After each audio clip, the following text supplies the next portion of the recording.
Friends, I'm just putting together a little art tutorial for our Norman Rockwell week that's coming up. This is the painting that we are inspired by and going to try to recreate with our students. This is Norman Rockwell's The Connoisseur. And as you can see, it's a gentleman that is looking at a painting. It looks like he's maybe in a museum or some kind of art gallery.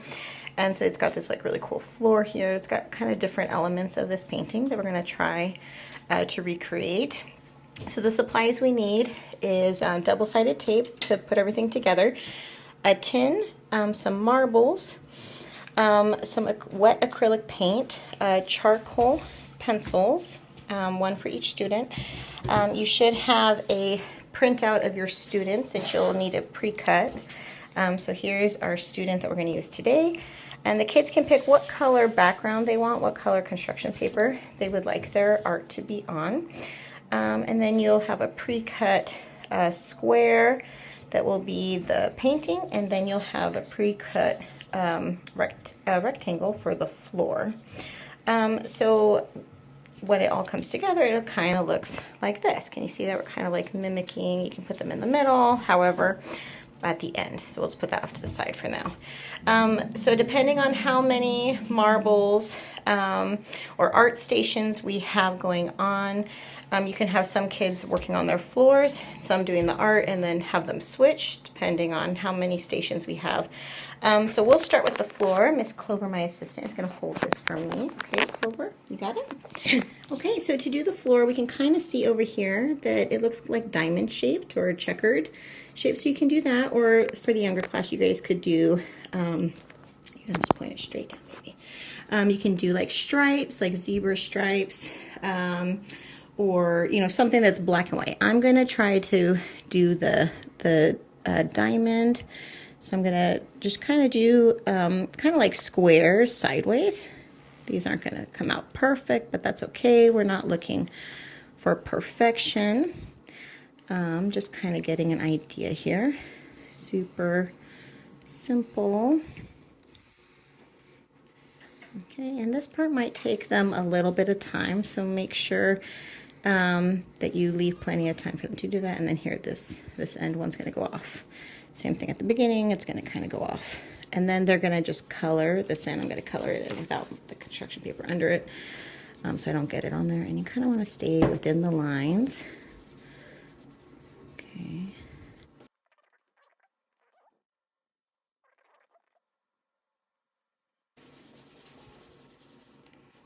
And the charcoal does smudge a little bit, so they can use their finger to rub it.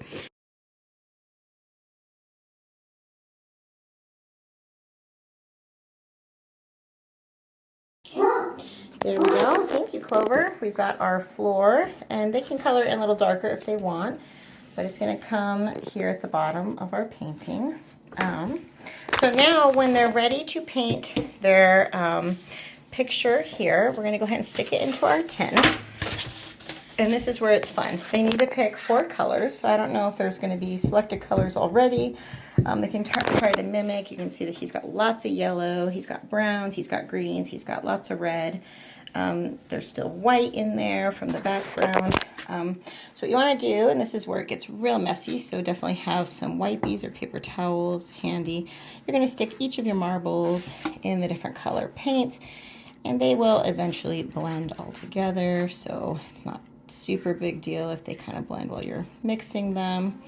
But this is where it gets really fun, and I think kids probably should wear a paint shirt. You're just going to drop the marble right into your paper.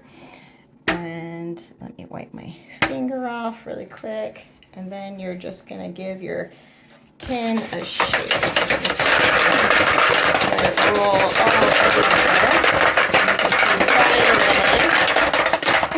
Oh no, it fell on the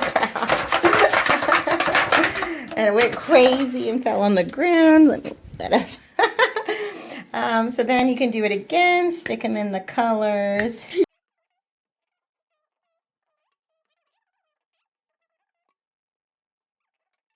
And then again, so this part really doesn't take that long. Just make sure students keep their marbles in their pan. Don't have them to fly or maybe coach them ahead of time. But anyway, so they can keep doing that until they're pretty happy. So as you can see, it kind of comes out this crazy abstract look, which is really, really fun. And they can do that a couple times. And then what you're going to do, Clover, can I have you hold the phone again? We're going to go ahead and put some double-sided tape on the back. And this is where we'll definitely need mom helpers and we'll need tutor helpers, just so that we're not smearing their paint. But we want to put a double-sided piece of tape on each of their corners so that when we put it down, it definitely sticks to their paper. And you could wait till these dry, but really you kind of want this to happen as soon as possible. And I see the dogs barking. I can get them. Okay, and now we're going to go ahead and stick our paper down, try to look like it's framed, and just very carefully stick it down. Okay, all right, just like that. So now our painting has been taped on here, and it looks amazing. Now we're going to go ahead and tape the floor on. And that where you just want to give a little bit of space from the bottom and go straight across. Clover, could you hold that looking down again? Put the tape on the bottom. So the tape definitely makes it easy to attach it all together, especially with having wet paint. And this tape does seem to hold up well. Parents are also welcome to, glue it later at home if they wanted to. Okay, here we go. I'm trying to make this as straight as possible. The charcoal does smear a little bit, so might want hands, like wipe hands off between. Okay, and then the very last step, which is the most exciting, is we want to put our person on here. So obviously you want to make sure your fingers do not have paint on them. Again, we're going to put tape behind.